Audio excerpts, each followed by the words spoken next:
Bonjour à toutes et à tous. Vraiment, l'idée, c'est de vous présenter aujourd'hui, décrypter à quoi sert, ce que c'est, à quoi sert un diagnostic PMD, quelles sont les obligations réglementaires et comment faire que ce diagnostic, en fait, soit source de réemploi effectif et donc remplisse les promesses pour lesquelles il a été proposé. Le contexte réglementaire,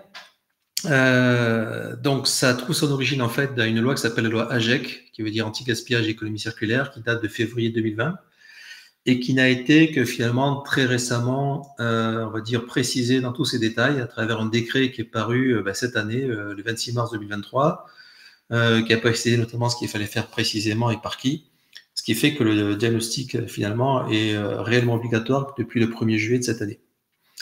Alors, ce qu'il faut savoir, c'est que donc il s'applique à des opérations de démolition ou de rénovation significative, dont la SDP, donc cumulée, est supérieure à 1000 m², ou pour les opérations qui ont accueilli des activités qui stockent ou qui ont utilisé des substances classées comme dangereuses. Donc, si vous êtes dans un cas, si vous êtes maître d'ouvrage et qu'effectivement votre SDP de démolition ou de rénovation est supérieur à 1000 m², à ce moment-là, le diagnostic PMD est obligatoire. Alors, qu'est-ce qu'on entend? Bon, démolition, on voit à peu près ce que c'est. Une opération qui consiste à détruire une partie majoritaire de la structure du bâtiment. Qu'est-ce que c'est la rénovation? Ben justement, c'est ce qu'a précisé le dernier décret qui est paru, qui dit en gros, si vous devez remplacer ou détruire ces éléments de seconde œuvre, eh ben, il faut au moins qu'il y en ait 2 parmi ces éléments-là qui soient remplacés ou détruits majoritairement pour que le diagnostic PMD s'applique. D'accord? Donc à ce moment-là, la rénovation est dite significative, et du coup, si la SDP est supérieure à 1000 m², le diagnostic s'applique. Alors, qui est concerné? Ben, tous les maîtres d'ouvrage, donc, et les opérations de démolition ou de rénovation significative. Donc, le diagnostic PEMD doit faire donc l'objet ensuite d'une remise au CSTB, qui est le centre technique et scientifique et technique du bâtiment. Il y a 2 formulaires CERFA qui ont été prévus pour ça, je vous le montrerai rapidement tout à l'heure. Un formulaire qui a à voir avec le diagnostic lui-même, donc il faut reporter une bonne partie des éléments qui ont été diagnostiqués dans ce formulaire-là et l'envoyer au CSTB, soit par courrier électronique, soit par une plateforme, qui est précisée là aussi dans le décret. Et puis, donc, une fois que, éventuellement, tout ou partie de ce qui a été diagnostiqué, effectivement, va trouver un exutoire en matière de réemploi ou de recyclage ou autre filière, à ce moment-là, c'est ce qu'on appelle le récollement. Et donc, à ce moment-là, un formulaire de récollement doit être aussi rempli et être envoyé au CSTB pour dire ce qu'il est advenu des substances qui avaient été, des produits, des équipements et des matériaux qui avaient été donc inventoriés. Donc ça, c'est ce que dit en gros la loi. Je peux vous la montrer. Je vais vous montrer le décret. Ça vous donnera une idée, en fait. C'est pas très compliqué. Donc, comme je disais, c'est le décret du 26 mars. Voilà à quoi ressemblent en gros les formulaires qui ont été annexés au décret. Voilà où est-ce qu'on peut les envoyer. Donc, pmd@cstb.fr.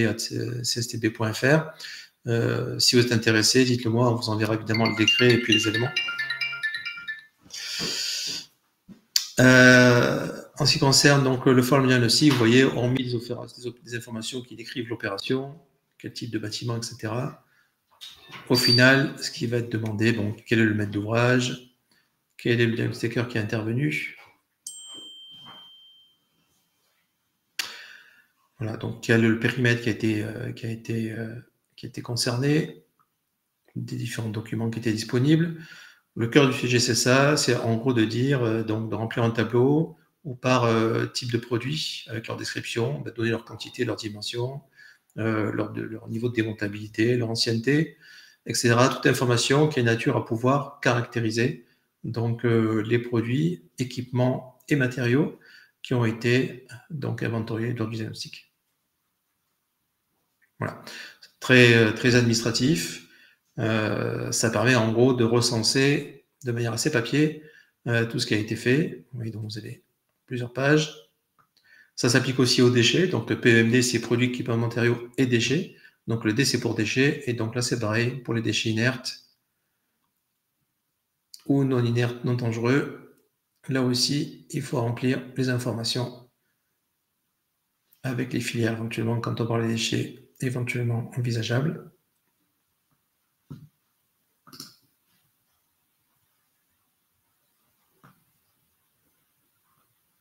Voilà, donc vous avez beaucoup de pages.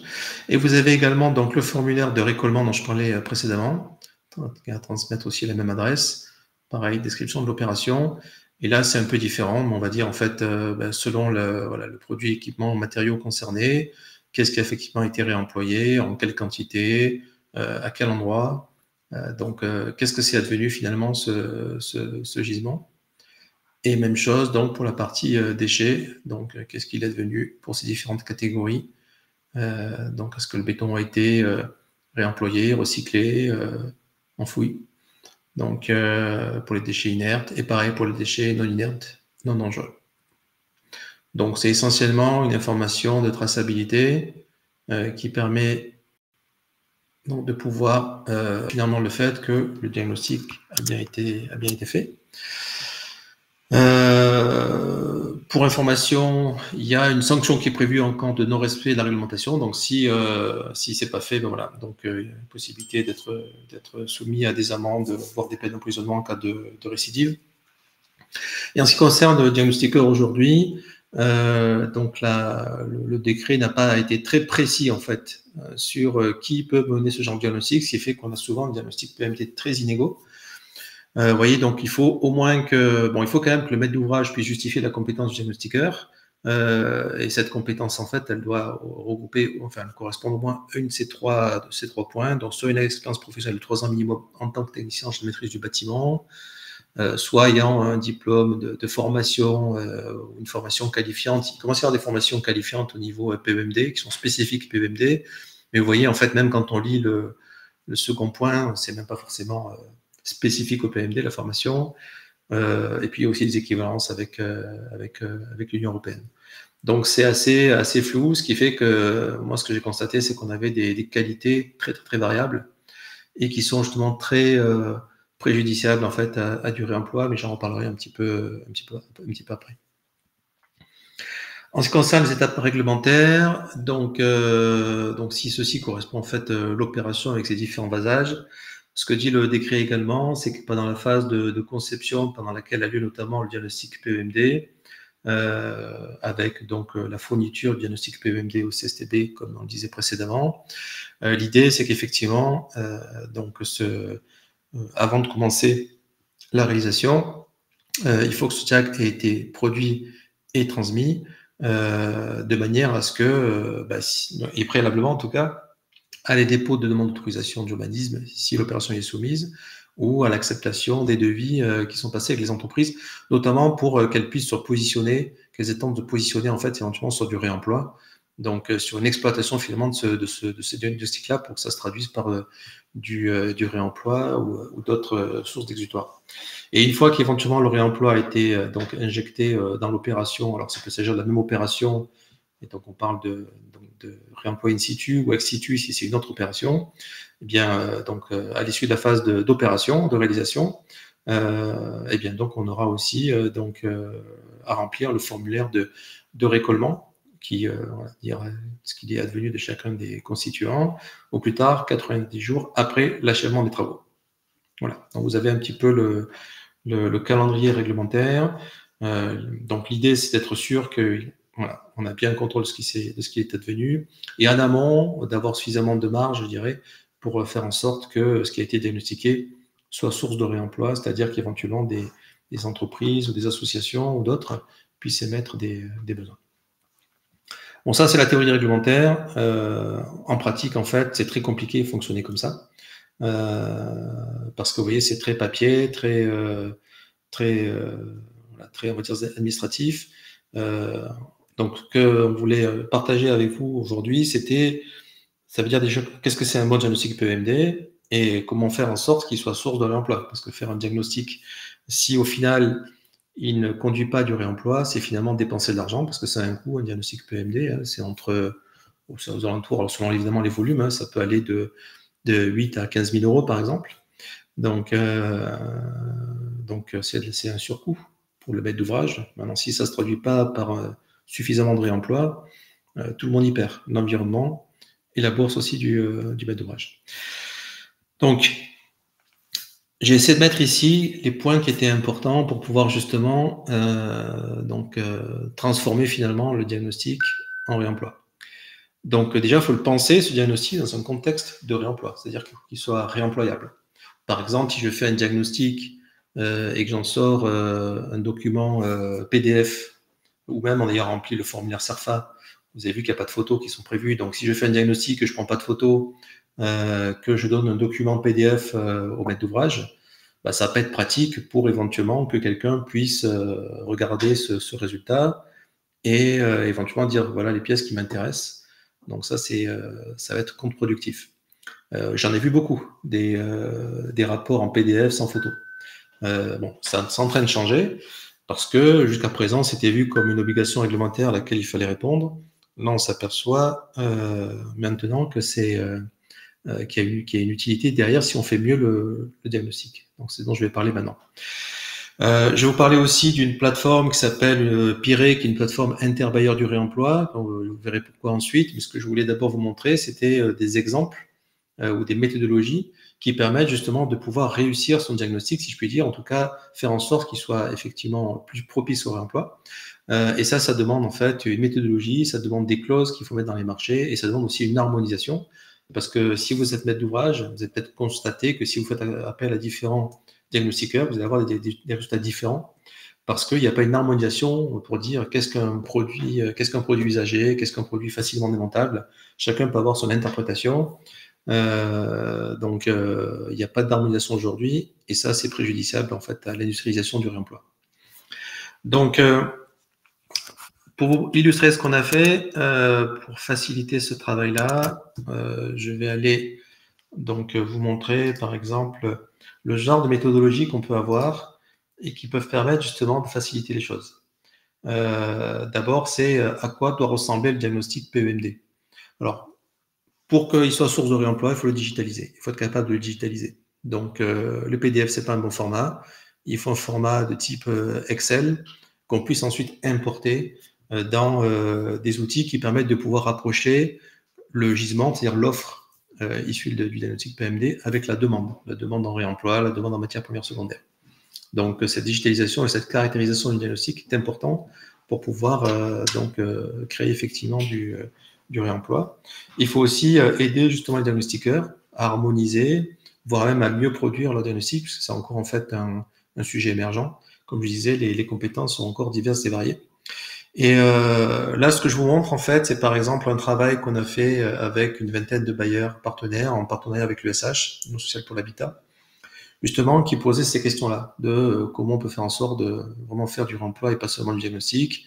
Donc, quelles sont les clauses qu'il faut mettre au niveau des maîtrises d'œuvre des constructions, au niveau des DCE, des entreprises de curage et de démolition, et au niveau des entreprises de construction, au niveau des architectes, des bureaux d'études, qui vont, eux, être demandeurs de réemploi, et comment ils vont pouvoir exprimer un besoin par rapport à des inventaires qui auront été faits et qui auront été importés, par exemple, dans cette plateforme qui s'appelle Piré. Donc, je voulais juste en fait du coup vous illustrer un petit peu ça. Donc, donc ça c'est typiquement les maîtres d'ouvrage aujourd'hui qui font partie de cette initiative-là, dans leur clause de consultation des diagnostiqueurs, etc. Donc joignent et le format et le guide. Et ce que dit par exemple le guide, qui peut être intéressant à partager avec vous. Donc c'est d'une part, il aide en fait à avoir une perspective sur qu'est-ce que c'est le réemploi, etc. Par exemple, ce qui est intéressant pour vous de savoir, c'est qu'aujourd'hui, il y a des définitions académiques. Le réemploi, ça veut dire un produit, une substance, etc., qui est, on va dire, réutilisé pour le même usage, pour un usage identique de celui pour lequel il avait été conçu. Sachez qu'aujourd'hui, cette définition ne s'applique plus du tout. C'est-à-dire que si on a un produit qui va être utilisé pour faire un autre usage, par exemple, si je récupère du parquet et que derrière, je le redécoupe pour faire des marches d'escalier en bois. Alors, c'est pas du réemploi, c'est pas non plus de la réutilisation, puisque dans le cadre de cette définition-là, est considéré comme un produit réutilisable, c'est un produit qui est d'abord passé par le statut de déchet et ensuite qui est ressorti du statut de déchet. Qu'est-ce que ça veut dire? Ça veut dire si par exemple, dans l'exemple que je donnais, le parquet que je récupère, je le mets en collecte, donc je m'en débarrasse. Du coup, comme je m'en débarrasse, il devient un déchet et du coup, il va être récupéré par exemple par un Veolia ou maintenant la REP, donc, qui s'occupe donc de la gestion des produits usagés du bâtiment. Et à partir du moment où je m'en défais de ce produit-là, il devient un déchet, par définition. C'est ce que dit la loi, un déchet, c'est une ressource que j'ai abandonnée. Mais si je ne l'abandonne pas, parce que je vais retravailler cette matière et transformer avec des partenaires ce parquet en, par exemple, comme je disais, en marge d'escalier. Donc, c'est pas du réemploi. C'est pas non plus de la réutilisation parce qu'il n'est pas passé par statut de déchet. C'est plus proche du reconditionnement. Oui. Mais, et ça, ce statut-là, en fait, est pas très clair. Ça fait partie ou pas du réemploi. Vous voyez que c'est des définitions qui sont disjointes. En réalité, aujourd'hui, dans la pratique, ce qui se passe, c'est que donc tout produit qui n'est pas abandonné, c'est-à-dire qui n'est pas mis en collecte, donc reste considéré comme faisant partie de la sphère du réemploi, qu'il soit réemployé pour un usage identique, pour un usage différent, pour reconditionnement, etc. Et c'est aujourd'hui la réalité, ce qui se passe sur le terrain, c'est ça. Et d'ailleurs, si vous connaissez la R2020, qui est la réglementation donc environnementale qui s'applique notamment pour les bâtiments neufs et qui dit qu'on a droit à utiliser des produits réemployés et que quand on utilise des produits réemployés, à ce moment-là, l'impact carbone, l'empreinte carbone de ce produit-là, par convention, est mise à zéro. Sachez que quand on lit la R2020, ils disent en gros que dans la mesure où on récupère un produit et qu'on n'a pas un traitement trop significatif, c'est-à-dire qu'en gros, si on le reconditionne, mais c'est pas un gros reconditionnement, alors il fait partie de cette famille du réemploi et son empreinte peut être mise à zéro quand on veut calculer l'empreinte carbone du bâtiment récepteur de ces produits réemployés. Donc ça, c'est un élément à savoir, parce qu'il y a la théorie puis il y a la pratique. Donc, c'est des vieilles définitions académiques qui n'ont plus cours aujourd'hui, en tout cas, y compris dans la RE 2020, mais tout ça n'a pas été réactualisé. Ce qui est important, donc, quand on fait effectivement un inventaire PMD, c'est de bien décrire les quantités, le produit, mais également les démontabilités, l'état d'usure, ça c'est important. C'est des informations souvent qui ne sont pas forcément indiquées. Donc, c'est important pour quelqu'un qui va consulter un catalogue digital de ces produits qui ont été inventoriés, de savoir si le produit est facile à démonter et d'avoir une photo qui démontre en fait ce démontage-là et l'état d'usure, s'il est très usé, peu usé, etc. Et comme je le disais, c'est important de pouvoir avoir une échelle harmonisée pour que tout le monde dise la même chose, que ce soit le diagnostiqueur, pour dire si c'est démontable, facile démontable, peu démontable, très usé, peu usé, etc. Évidemment, la localisation. Donc, ce que fait ce document-là, c'est qu'il permet de pouvoir donc donner des conseils aux diagnostiqueurs, on va dire un petit peu débutants. Pour information, le CSTB a produit aussi un document qui dit, ben voilà, il y a à peu près 29 familles de produits qui sont plus propices au réemploi. Alors, il faut se méfier, puisqu'en fait, ça, c'est une offre, et l'offre dépend de la demande. Donc, peut-être que le parquet peut être plus propice au réemploi que d'autres produits qui ne sont pas dans cette liste-là. Mais s'il n'y a pas de demande de parquet, ou ceux qui ont une demande de parquet ne savent pas en fait qu'il y a un gisement de parquet, ben, l'offre ne va pas rencontrer la demande. Donc, c'est des produits qui se réemploient, donc il y a un potentiel de réemploi, mais ça dépend, outre de leur état, d'avoir quelqu'un en face qui a un besoin dans ce produit-là et un besoin dans des délais qui sont compatibles avec celui du chantier de déconstruction ou de réhabilitation. Donc, si ça vous intéresse, aussi, on a le lien vers ce document-là. Dans ce document-là, dans ce document d'inventaire intelligent, on va donner des informations, donc justement pour être capable de mieux identifier, parce qu'on peut dire, ben voilà, j'ai de la brique en telle quantité, mais selon l'ancienneté de la brique, je peux avoir différents types de mortiers. J'ai des briques creuses, en fait, qu'on ne peut pas réemployer parce que le mortier fait corps avec la brique. Si c'est des anciennes briques, paradoxalement, elles sont plus faciles à récupérer et à nettoyer que des briques, en fait, plutôt récentes avec des mortiers de type ciment. C'est juste un exemple pour vous dire qu'en fait, il y a des vrais besoins de pouvoir discriminer les produits et les qualifier. Pareil pour la tuile, selon la teinte, selon qu'il y ait de la présence de mousse ou pas, selon le bruit qu'elles font quand on les tapote, etc. Ben, ça donne une idée de la réelle qualité, donc du degré d'usure et donc de l'employabilité des tuiles en question. Voilà, donc on ne va pas passer en revue tout ça, mais vous voyez, en fait, donc c'est des astuces qui permettent justement de pouvoir savoir ce qu'il faut vérifier. Et parfois, c'est au-delà du produit, c'est même le système d'installation, de pose, Par exemple, ici, le fait de décoller ce sol souple permet de savoir en fait si il sera effectivement récupéré ou si on emporte le sol avec. Pareil pour le plancher, est-ce qu'il est flottant, est-ce qu'il est collé, etc. Voilà, donc ça, c'est des informations qui sont importantes. C'est que plus l'information sera précise sur la qualité du produit, son degré d'usure et son degré de démontabilité, donc plus en fait on pourra savoir s'il est intéressant de le récupérer. Car il est évidemment inenvisageable de se déplacer sur tous les chantiers pour pouvoir se faire sa propre idée. Alors on peut le faire évidemment, mais c'est une approche qui est artisanale, et l'approche artisanale pour l'emploi, ça ne marche pas, ça ne crée pas un modèle économique viable. Donc, on a intérêt, au contraire, de digitaliser, caractériser proprement tous ces produits-là. Voilà. Donc, ce qu'on propose dans la plateforme Piré, justement, c'est de pouvoir donc importer le tableau Excel produit par le fabricant, par le diagnostiqueur, pardon, avec des liens vers les photos. Donc, dans ce diagnostic, dans ce tableau, il va décrire évidemment la localisation, le type de produit, la date de début et de fin de disponibilité, ça c'est important. On a besoin de savoir si par exemple le curage intervient dans une semaine, ben voilà, c'est pas la peine que éventuellement, moi qui ai éventuellement besoin, je me positionne sur ce produit-là parce que c'est trop tôt. Ou au contraire, s'il est disponible pendant 1 an et que moi j'ai un besoin dans 2 ans, est-ce que celui qui est cédant, le bailleur cédant, en fait, va éventuellement le stocker et combien ça va, est-ce qu'il va me répercuter un coût là-dessus ou pas, si je suis sérieux avec mon besoin? Ouais.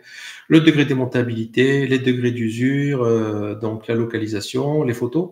Donc tout ce qui va nous permettre en fait de pouvoir avoir une information qui soit de qualité, avec des photos, de manière à ce que ça puisse ensuite, quand ça sera importé dans la plateforme Piré, donc être source faciliter l'identification des besoins. Vous voyez, aussi ce qu'on conseille en fait, c'est minimum 3 photos. Le produit, l'environnement du produit, et son mode de fixation.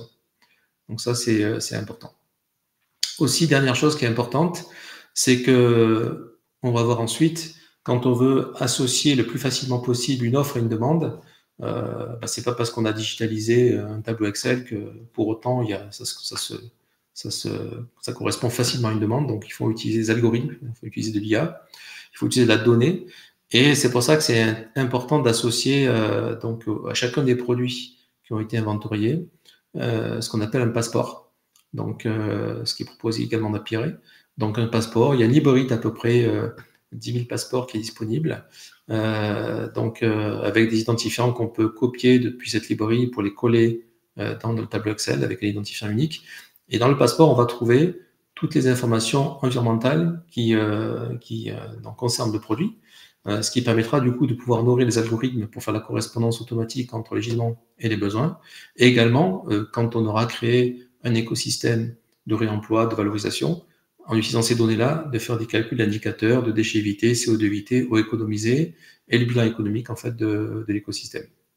Alors bien sûr, ça marche bien quand on a des produits neufs bien identifiés lors du diagnostic. On sait que c'est telle référence produit, donc on va aller chercher le passeport qui correspond en fait à ce produit-là en particulier. Quand on est sur des produits, des constructions de bâtiments anciens dont on a perdu la référence du produit, à ce moment-là, ce qu'on fait, c'est qu'on utilise ce qu'on appelle les passeports génériques. Il y a à peu près 1500 dans cette base-là, dans lequel il y a les données environnementales par défaut, donc ils sont moins précis que les passeports rentrés par les fabricants, mais qui permettent malgré tout d'avoir de l'information qui permet de nourrir les algorithmes et de faire des calculs.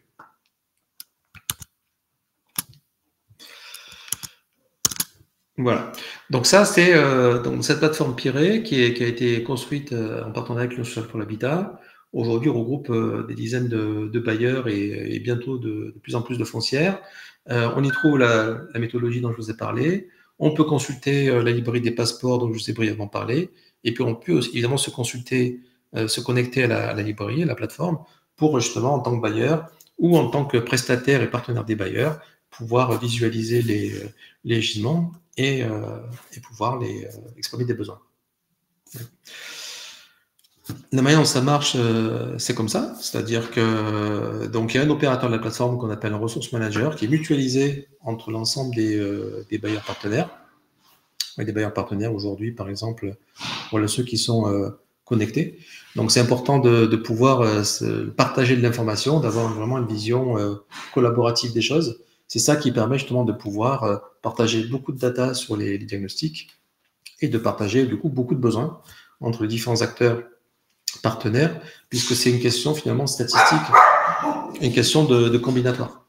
Donc, plus je vais avoir de gisements, plus je vais avoir de besoins qui portent sur ces gisements-là, parce qu'on peut faire des recherches cartographiques, des recherches avancées, exprimer un besoin, soit ciblé, soit plus générique, plus je vais avoir des chances de concrétiser le réemploi. Donc le diagnostic trouve tout ça à son intérêt quand il est bien fait et qu'il est intégré dans un contexte comme cette plateforme en fait lancée par l'USH, Fonds social pour l'habitat, qui permet d'une part d'importer les tableaux Excel des diagnostiqueurs des différents bailleurs et qui permet également de pouvoir donc distribuer de manière illimitée des comptes aux bailleurs, leurs prestataires, les AMO réemploi, les architectes, les entreprises, etc., les fabricants, qui vont pouvoir consulter ces gisements-là et puis exprimer des besoins ciblés en disant je veux ce parquet-là ou cet ascenseur-là, ou des besoins plus génériques, je cherche du parquet en bois pour du réemploi, ou peut-être des fabricants qui vont chercher à récupérer un produit de leur marque d'une référence donnée parce qu'ils veulent récupérer peut-être le nylon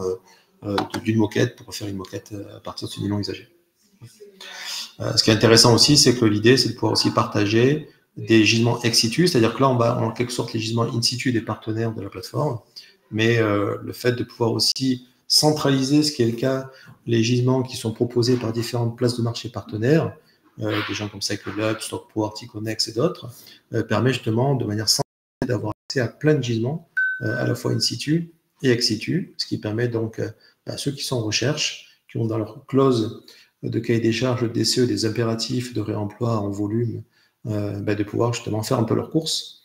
Et l'IA qui est dans la plateforme va permettre de faire des rapprochements entre des gisements issus des diagnostics, des besoins provenant des AMO réemploi, des architectes, des maîtrises d'œuvre, des fabricants, et le ressource manager qui est commun en fait à ces partenaires-là, va faire des propositions d'écosystème en rajoutant des logisticiens.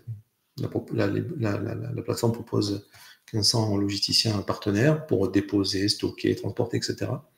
Et utiliser donc les fonctions de la plateforme pour négocier entre les différentes parties prenantes, les systèmes de chat, systèmes de validation, de notification, qui permettent de pouvoir se mettre d'accord sur les quantités, les coûts, les délais, et évidemment les adresses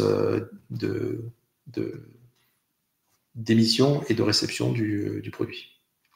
Et aussi, puisqu'on a, encore une fois, tout ça est caractérisé par des passeports, ça permet du coup, par l'écosystème, de calculer l'échelle-évité, CO2-évité ou économisé, et le bilan économique de l'écosystème, et de fournir aussi les contributions nécessaires pour remplir les formulaires PMD et récollement dont je parlais précédemment. Ouais. Si je vous montre en fait rapidement, là on est en fait dans on est sur la plateforme. Donc, je m'y connecte en rentrant tout simplement si j'ai un compte par ici. Si je suis un bailleur ou si je suis quelqu'un qui recherche, en tout cas côté réemploi, qui recherche du réemploi, je vais pouvoir du coup accéder en fait à tous les gisements en fait qui sont disponibles. Oui, donc par exemple sur Paris par exemple, et je vais pouvoir rechercher des gisements qui vont être, par exemple, jugés comme étant réemployables. Tout n'est pas forcément réemployable. Des gisements qui vont être neufs ou légèrement usés. Donc, des choses qui vont permettre justement de pouvoir faire des tris et pouvoir consulter, par exemple, alors derrière il n'y en a plus, et consulter, par exemple, ces miroirs. Ouais. Et consulter les photos qui ont été, du coup, récupérées du diagnostic PMD qui a été monté. Éventuellement consulter donc les commentaires. Donc là, on est dans le 9e à Paris. Les commentaires qui ont été rentrés, voilà, éventuellement par le diagnostiqueur. Peut-être il y a plusieurs photos. Là, c'est pas le cas. Il y aurait pu y avoir plusieurs photos. Éventuellement, il peut y avoir des prix, comme je disais tout à l'heure, date de disponibilité, date d'expiration, évidemment des quantités. Le passeport qu'avait associé, ici on voit bien un passeport générique miroir qui avait été associé donc par le diagnostiqueur au produit et en version résumée ici. Donc on voit un petit peu en résumé un petit peu les empreintes carbone, etc. Évidemment l'adresse. Et du coup je peux en fait ensuite exprimer un besoin. Donc je peux dire en fait ben voilà, je veux un miroir. Voilà. Et puis, je peux dire en fait quelle personne va être réceptrice de ce miroir-là. Le passeport suit, évidemment. Et puis je peux dire comme miroir, je crois qu'il y en avait 24, peut-être que j'en veux 10 précisément. Donc en fait, on va vraiment, là j'ai un besoin ciblé parce que je cherche ce miroir-là, j'ai ciblé ce miroir-là parce qu'il me plaît. Mais je vais peut-être dire que je le veux par exemple aujourd'hui, mais je suis flexible sur la date et que je veux qu'il soit livré dans un endroit en fait que j'ai prédéfini quand je me suis déclaré. Et c'est comme ça très simplement que je crée un besoin. Donc voilà, qui est publié et donc disponible pour tous les acteurs et notamment pour le ressource manager qui pilote la plateforme, qui à travers un rôle qu'on appelle rôle responsable écosystème et qui voit un petit peu en format cockpit tous les gisements, tous les besoins qui ont été déclarés, toutes les transformations et qui est aidé par l'IA, voir qu'en fait il y a des besoins qui sont créés et qui permettent en fait de pouvoir répondre par des écosystèmes donc à des besoins. Voilà. Donc là, par exemple, ici, j'ai une entreprise qui veut du parquet. Donc, je peux créer des écosystèmes donc, pour répondre à ce parquet-là. Voilà, je peux aller chercher la quantité, je peux rajouter des intervenants en fait, de type transport, par exemple. Donc, voilà, pour créer un écosystème. Je ne rentre pas dans le détail. Mais là, ce que vous voyez sous les yeux, c'est ce que finalement est inscrit ici. Oui. Donc, c'est ça qui est important. C'est important pour réussir le réemploi, quand on parle d'un diagnostic PMD, c'est de connecter l'offre à la demande. Donc, évidemment, plus ce partage est grand, plus il y a des acteurs qui vont justement partager leur diagnostic ressources ou PMD et qui vont exprimer des besoins, plus ça sera en fait efficace. Donc, on parle vraiment d'industrialisation du réemploi. Ça marche bien. Il faut aussi apprendre à communiquer sur le succès, parce que comme cette discipline est encore nouvelle, il y a parfois des réticences chez les chargés d'opération, etc. Donc à faire du réemploi même quand il est obligatoire. Voilà, j'ai l'exemple d'un bailleur qui est dans cette dynamique-là.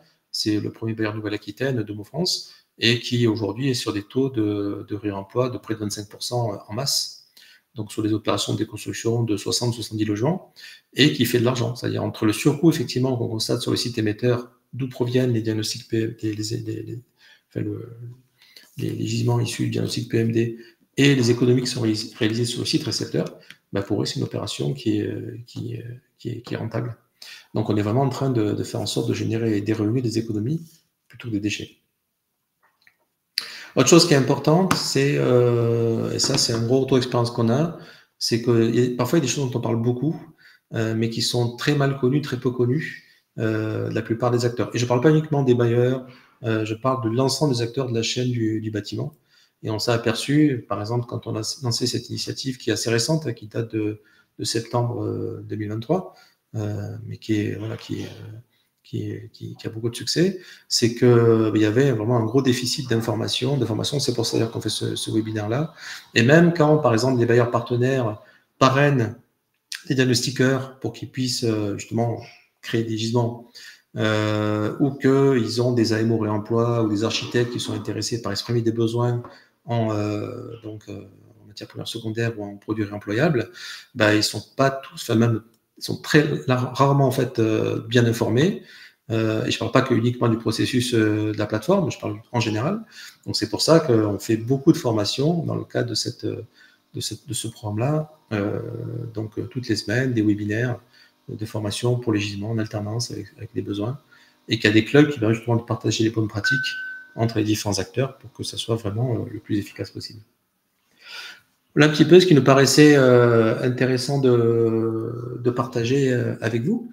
Un petit peu si un petit peu je conclue un petit peu mon discours, c'est de dire le diagnostic PMD est obligatoire, ça c'est sûr, pour les opérations, vous l'avez vu, de SDP supérieur à 1000 m², etc. Donc il ne faut pas y déroger parce que c'est source non seulement d'évitement de déchets, donc d'impact positif sur l'environnement, mais également sur le revenu, on l'a vu.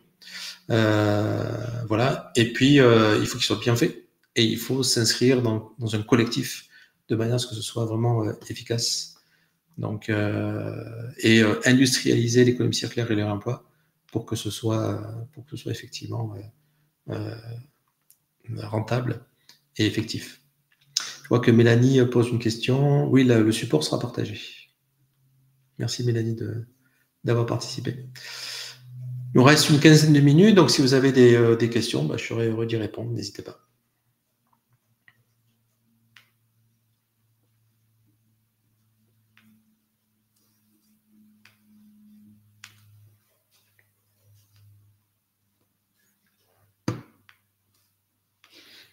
Ça, tout vous paraissait clair? Bonne journée, Mélanie.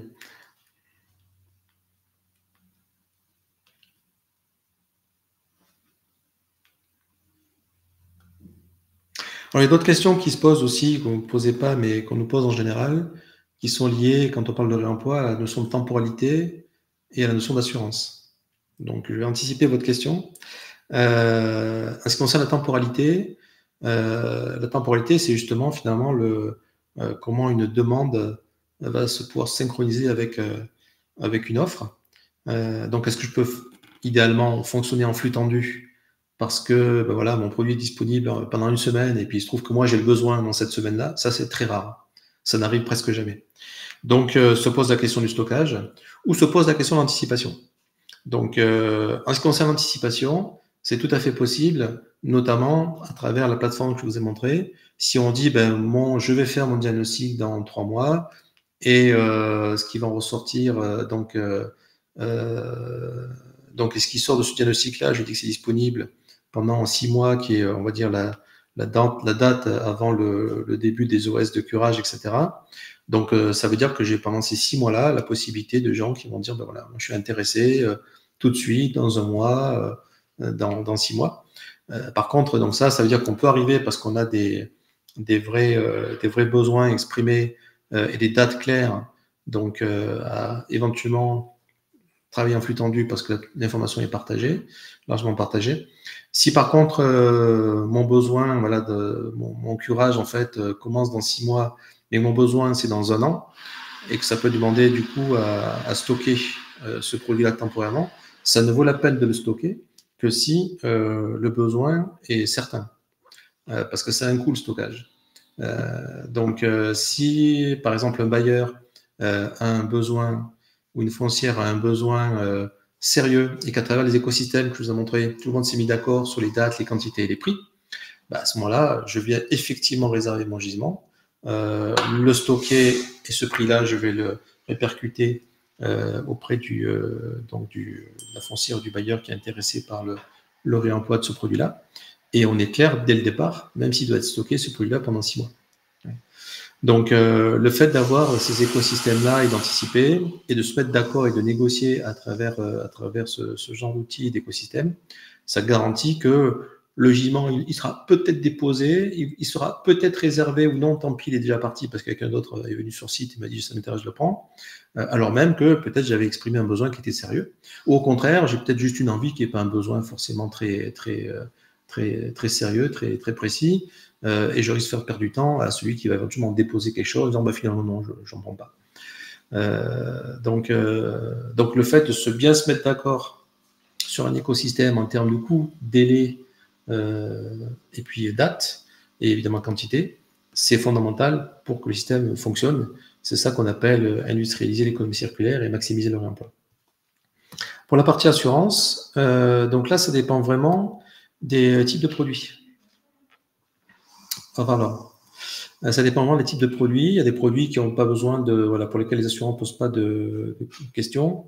Il y a des produits, quand il s'agit de produits techniques notamment, ou des produits pour lesquels certaines performances acoustiques ou thermiques sont attendues, pour lesquels les assurances demandent un certain nombre de garanties. Donc, en général, elles définissent des protocoles en disant s'il est déposé comme ceci, s'il est traité comme cela, s'il suit tel conditionnement, si c'est fait par un tel plutôt que par un autre.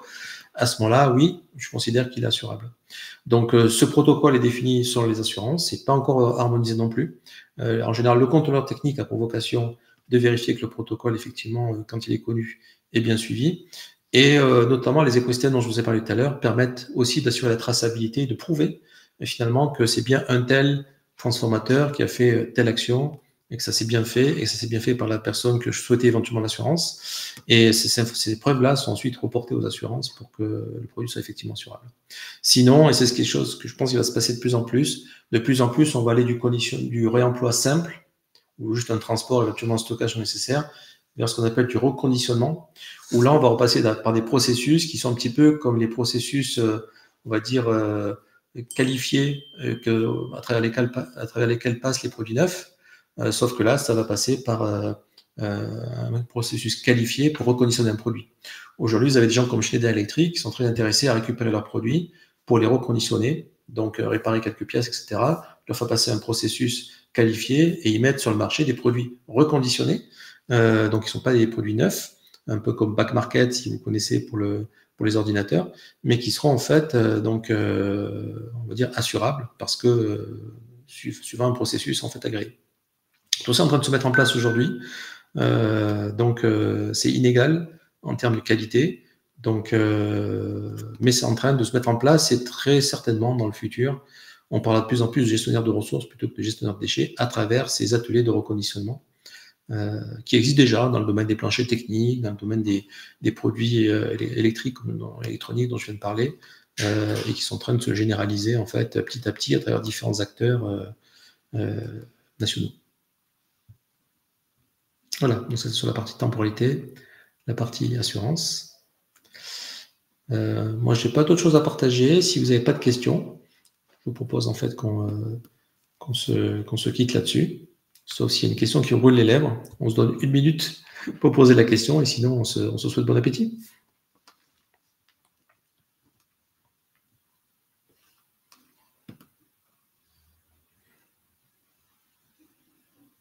Ok.